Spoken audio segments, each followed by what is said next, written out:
ថ្ងៃហ្នឹងយើងជាបន្តទៀតចូលមកដល់ប្រធានបទ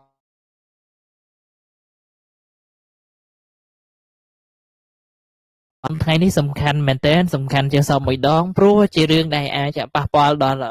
សុខដុមរមនាកាលណាបើយើងមានការធ្វេសប្រហែសនៅក្នុងឆ្នាំ2026ដែលมันអាចលេងសើចបានដែលចាប់តាក់ទងជាមួយនឹងទិសល្អនិងទិសមិនល្អនៅក្នុងឆ្នាំ2026នេះអឺចឹងយើងចងចាំថាបើទោះបីជាមានទីតាំងល្អក៏ដោយប៉ុន្តែក៏ត្រូវជៀសវាងប្រយ័ត្នជាមួយទីតាំងដែលមិនល្អដើម្បីការពារសុខុមាលភាពនិងសុខភាពរបស់យើងជារៀងរាល់ឆ្នាំនៅតាមទីតាំងមួយចំនួននៅក្នុងផ្ទះងាយនឹងរងឥទ្ធិពលពីធម្មពលដែលហៅថាសាឈីដែលបង្កជាបញ្ហាសុខភាពការខាតបង់ផ្នែកហិរញ្ញវត្ថុភាពតានតឹងផ្នែកផ្លូវចិត្តអីចឹងទៅចំនួនអីចឹងទៅបើសិនបើយើងធ្វើសកម្មភាពខ្លាំងនៅក្នុងទីនោះធម្មពលដែលមិនល្អហ្នឹងវានឹងផ្លាស់ប្ដូរនៅក្នុងថ្ងៃចូលឆ្នាំហុងស៊ុយរបស់ចិនប៉ុន្តែមិនចូលឆ្នាំចិនទេមិនចូលឆ្នាំរបស់ហុងស៊ុយគឺនៅក្នុងថ្ងៃលីឈួននៅក្នុងថ្ងៃទី4ខែកុម្ភៈជារៀងរាល់ឆ្នាំប៉ុន្តែម៉ោងអាចលើអៀងទៅតាមរាល់ឆ្នាំនៅពេលដែលគឺមានការកណនាអញ្ចឹងទិសចំនួន4ដែលយើងត្រូវប្រយ័ត្នទី1ហៅថាទិសថៃស៊ុយទិសអ៊ូហួងទិសសានសានិងទិសស៊ុយភួរទិសថៃស៊ុយនេះជាទិសឥឡូវយើងនិយាយម្ដងមួយចាស់ហើយបន្ទាប់ពីទិសទាំង4នេះមកក៏មានទិសមួយចំនួនពាក់ព័ន្ធជាមួយនឹងផ្កាយលេខ7ផ្កាយលេខ3ហើយនិងផ្កាយលេខ2នេះត្រូវមានការប្រុងប្រយ័ត្នហើយយើងកំណត់អំពីទីតាំងឲ្យច្បាស់នៅក្នុងផ្ទះនៅកន្លែងធ្វើការរបស់យើងពាក្យថាជៀសវាងដូចឆ្នោតដែលលោកគ្រូតាគុំឲ្យប៉ះពាល់ហ្នឹងគឺកុំជួសជុលធំដុំកុំខួងកុំបំបែកកុំមានសកម្មភាពខ្លាំងសម្លេងខ្លាំងជាប្រចាំកុំចាក់ដីក្នុងទីនោះបើរំខានដល់ទិសទាំងអស់ហ្នឹងបង្កជាបញ្ហាដែលជៀសមិនផុតចាប់ពីចំនួនតូចតាចរហូតដល់ការពញាពេលកិច្ចការងាររស់ស៊ីរហូតដល់ប៉ះពាល់ធ្ងន់ធ្ងរប៉ះពាល់ដល់សុខភាពហិរញ្ញវត្ថុក៏ដូចជាសុខដុមរមនានៅក្នុងគ្រួសារអញ្ចឹងទៅចឹងឯងជាវិធីសំខាន់ផុតរក្សាទិសទាំងអស់ហ្នឹងឲ្យមានភាពស្ងប់ស្ងាត់ឲ្យមានភាពស្ងប់ស្ងាត់មិនត្រូវរំខានទេត្រូវមានសកម្មភាពតិចតួចបំផុតក្នុងទិសហ្នឹងទិសដំបូងគេដែលត្រូវហាមទិសដំបូងគេដែលត្រូវហាមជាងគេគឺទិសថៃស៊ុយទិសថៃស៊ុយនៅក្នុងឆ្នាំនេះស្ថិតនៅក្នុងទិសខាងត្បូងនៅអង្សាស៊ីទាំងអស់មួយសូននឹងទាំងអស់តែម្ដងទិសខាងត្បូងខាងត្បូងទិសខាងត្បូងឥឡូវស៊ីបាយដាច់មកទិសខាងត្បូងនៅក្នុងក្បួនខ្លះគេស៊ី3សត្វក្បួនខ្លះស៊ីតែមួយសត្វក៏ប៉ុន្តែសម្រាប់ជាយោបល់លោកគ្រូមួយសូននឹងទាំងអស់មួយសូនខាងត្បូងនឹងទាំងអស់មិនត្រូវជួសជុលដាច់ខាតអ្នកដែលមានខ្នងផ្ទះស្ថិតនៅក្នុងទិសខាងថៃស៊ុយនេះប្រសិនបើប៉ះពាល់វានាំឲ្យមានការគ្រោះថ្នាក់របួសជំងឺបង់ខាតចំនួនអញ្ចឹងទៅម្ចាស់អាជីវកម្មដែលមានដែលធ្វើឲ្យប៉ះពាល់ដល់ថៃស៊ុយទិសថៃស៊ុយនេះក៏នាំមកនៅការពន្យាពេលឧបសគ្គសំខាន់អញ្ចឹងទៅប៉ុន្តែទោះជាយ៉ាងណាក៏ដោយមិនមែនមានន័យថាមិនឲ្យប្រើប្រាស់វាយើងជៀសវាងអត់ប្រើសោះទេយើងអាចអង្គុយបែរខ្នងទៅទិសខាងត្បូងបានអានសិភៅក៏ដោយធ្វើកិច្ចការងារក៏ដោយ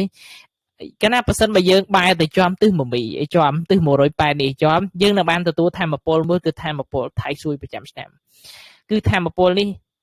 ជួយឲ្យយើងមានធម្មពលការពារក៏ប៉ុន្តែនៅក្នុងទិសខាងត្បូងនេះវាជាប់មានផ្កាយលេខ5អ៊ូហួងនៅក្នុងនោះហើយទិសខាងត្បូងទាំងមូលខ្លាចជាទិសដ៏រសើបមួយនៅក្នុងឆ្នាំនេះដូច្នោះហើយត្រូវរក្សាទិសខាងត្បូងនេះឲ្យមានភាពស្ងប់ស្ងាត់មិនជួសជុលកុំឲ្យមានចលនាធំដុំ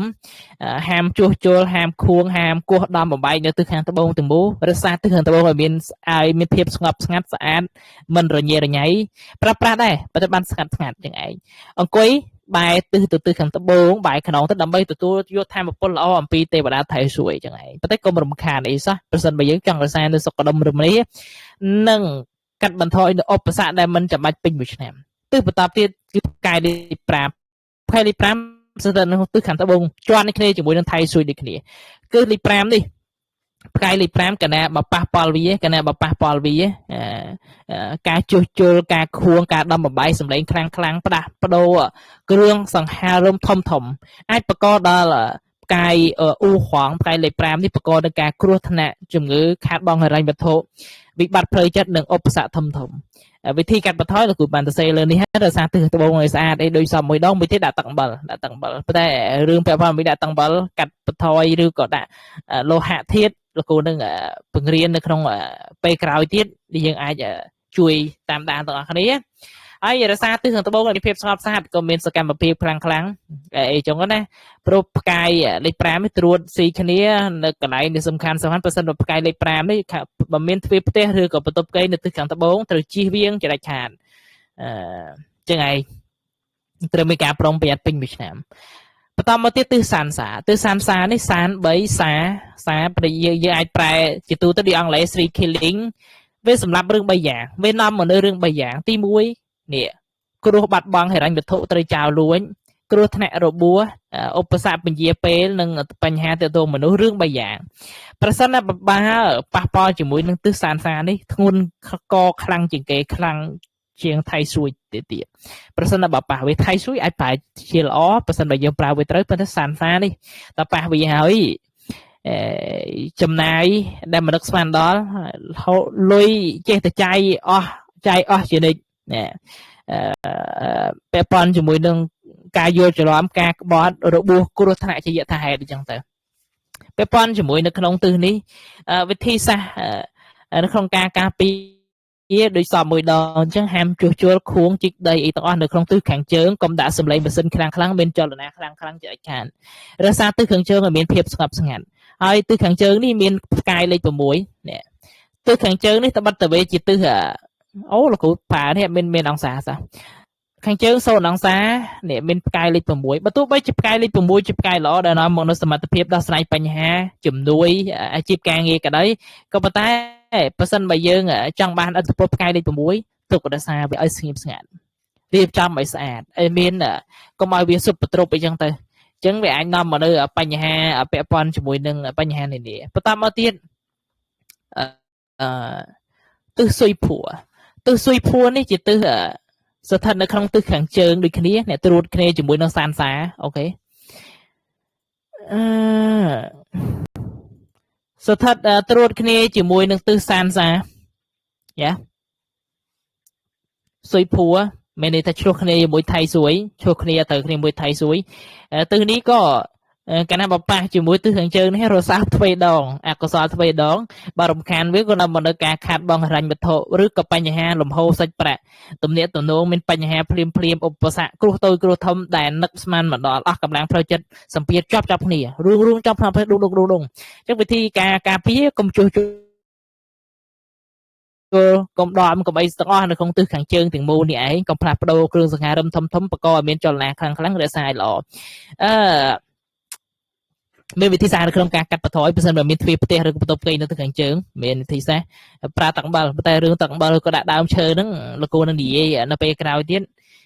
ដោយសារតែលោកគួរអត់តាន់កំងត្រីវិស័យមកដល់ទេដើម្បីវាស់ទិសប្រើប្រាស់ឲ្យបានត្រឹមត្រូវព្រោះដាច់ខាតយើងលោកគួរអត់ទុកចិត្តក្នុងការប្រើប្រាស់កំប៉ាស់នៅក្នុងទូរស័ព្ទទេព្រោះអាចមានបញ្ហាពេលខ្លះវាវាស់ទិសអត់ត្រូវចឹងឯងអញ្ចឹងលោកគួរកំពុង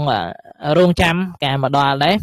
ហើយមួយទៀតផ្កាយលេខ3ស្ថិតនៅក្នុងទិសខាងលិចនៅក្នុងទិស270ផ្កាយលេខ3ស្ថិតនៅក្នុងទិស270នេះងាយនឹងធ្វើឲ្យយើងអស់កម្លាំងងាយនឹងឈឺជំងឺរ៉ាំរ៉ៃបើសិនណាបើមានទ្វារផ្ទះឬក៏បន្ទប់កេរនៅទិសខាង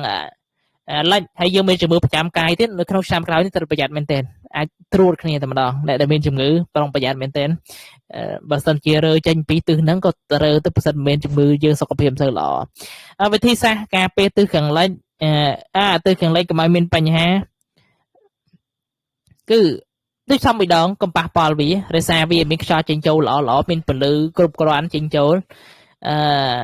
បើសិនតែមានទ្វារផ្ទះឬក៏បន្ទប់កេរនៅក្នុងទិសហ្នឹងថែទាំសុខភាពបានល្អទឹកឲ្យបានច្រើនគេងឲ្យបានទៀងទាត់អីចឹងទៅចឹងឯងហើយលោកគ្រូនេះនិយាយច្រឡំផ្កាយអញពាក្យមិញនេះនិយាយទិសនេះទេនេះផ្កាយលេខ2នេះច្រឡំផ្កាយលេខ3ផ្កាយលេខ3នេះចាប់តាក់ទងជាមួយរឿងឆ្លោះគ្នាច្រឡំនិយាយចំអត់ចេះទៅរោតែម្ដងចេះបានចាប់ភ្លឹកចាពាក្យមិញនេះនិយាយផ្កាយលេខ2ការឈឺហ្នឹងផ្កាយលេខ3នេះចាប់តាក់ទងជាមួយការឆ្លោះគ្នា ការឆ្លោះគ្នាការយល់ច្រឡំណាអ្នកដែលមានទ្វីបផ្ទះឬក៏បន្ទប់គេនៅក្នុងទិស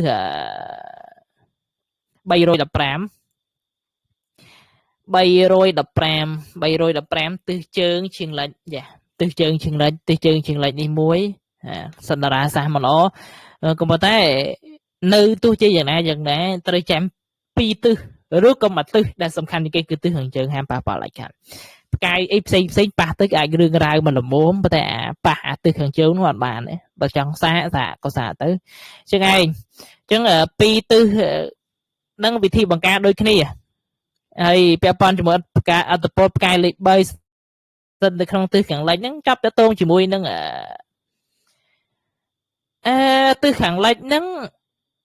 ផ្កាយលេខ3មិនមែនអាក្រក់ទាំងស្រុងទេក៏ប៉ុន្តែវាធ្វើយើងមានជំនាញចរចាប្រើមាត់លេខ3ផ្កាយលេខ3ជេរគ្នាប៉ុន្តែប្រសិនបើមានអត្តពលមួយប្រសិនបើមានទ្វារផ្ទះឬក៏ទប់កៃនៅក្នុងទិសខាងលិចហ្នឹង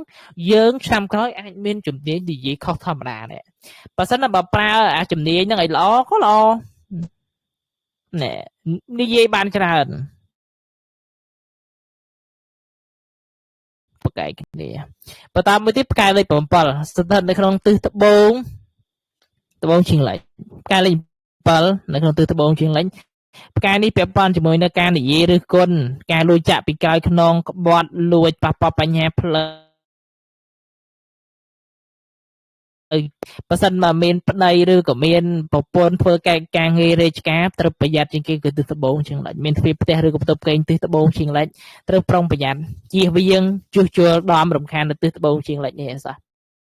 ទុកវាឲ្យនៅដដែលហើយវិធីសាស្ត្រលោកគ្រូនឹងនិយាយពេលក្រោយទៀតនៅក្នុងការបង្ការស្ថិតនៅក្នុងទិសហ្នឹងដើម្បីទាញលាបល្អវិញតែលោកគ្រូរងចាំការកំងលោកេឲ្យបានសិនចឹងឯងចឹងអ្នកដែលទៅ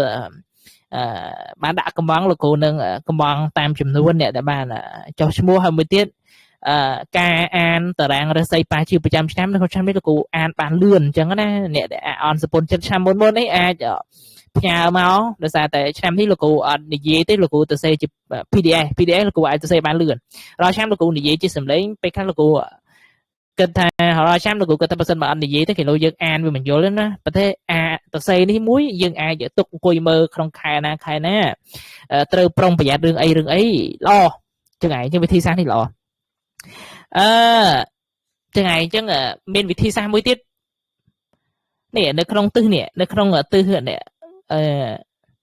ផ្កាយនេះមួយស្ថិតនៅក្នុងពួននៅក្នុងទិសនេះទិសលិចដែរប៉ុន្តែលិច3លិចឲ្យលិចជាប់ឯងអាចខ្ទង់299ចឹងលោកគ្រូលងចាំលោកឯងផ្កាយនេះហៅថាផ្កាយថៃយីននេះចាប់តាក់ទងជាមួយល្អពាក់ព័ន្ធជាមួយនឹងជួយឲ្យមានសុខដុមរមនាជិះអំពីទិសឆុងចឹងឯងចឹងលោកគ្រូអាចទៅនឹងប្រាប់ពីវិធីសាស្ត្រនៅក្នុងការកត់ទុនទិសហ្នឹងយ៉ានៅពេលក្រោយបើតែរងចាំការកំង location ចឹងជួបពលអ្នកទាំងនេះសំណាងល្អនៅក្នុងខែថ្មីឆ្នាំថ្មីនេះ